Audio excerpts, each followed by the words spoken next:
네, 어린 자녀를 둔 부모님들, 내 아이 국공립유치원에 보내고 싶은 마음 요즘 들어 더하실 겁니다.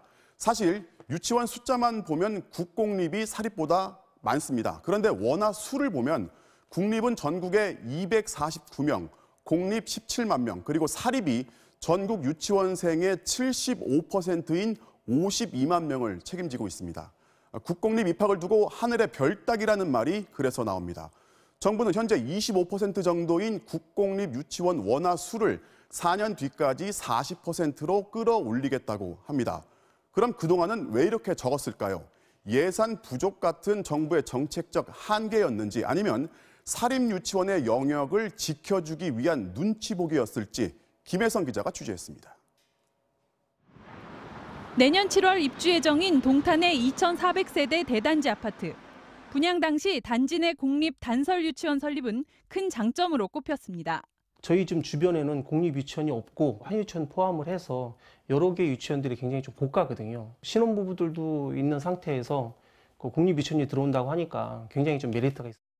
하지만 지난해 초 공립 유치원 설립은 돌연 취소됐습니다. 지난 2016년 교육부가 변경한 유아교육법 시행령과 지침 때문입니다.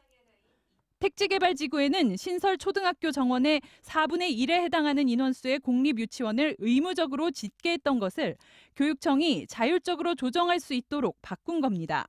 기존에 어린이집도 있고 유치원도 있고 이런 상태인데 계속 지었을 경우에는 또 그게 유치원에 분산이 되는 거잖아요. 이 아파트 주변 반경 1km 이내에는 환희유치원 등 동탄 지역 대형 사립유치원들이 몰려 있습니다.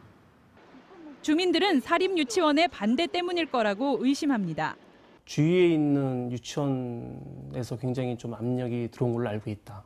그게 이제 사업 승인 받을 때부터 한 경기도 교육청 관계자는 실제 공립유치원을 세울 당시 사립의 반발이 거세 애를 먹었다고 털어놨습니다.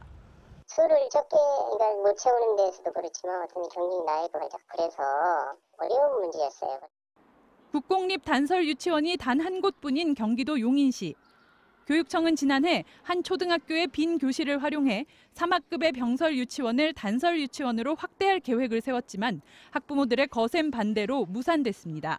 좀 더 먼 쪽의 아이들이 우리 단설 유치원에 오게 된다는 건 많은 학부모들이 다 아이들을 차량으로 태워다 줄 건데 우리 초등학생들의 안전도 위험하다. 용인시 또 다른 택지개발지구에 오는 2020년 3월 설립될 단설 유치원은 그동안 교육부 심사에서 번번이 밀리다 지난 연말 겨우 설립이 승인됐습니다.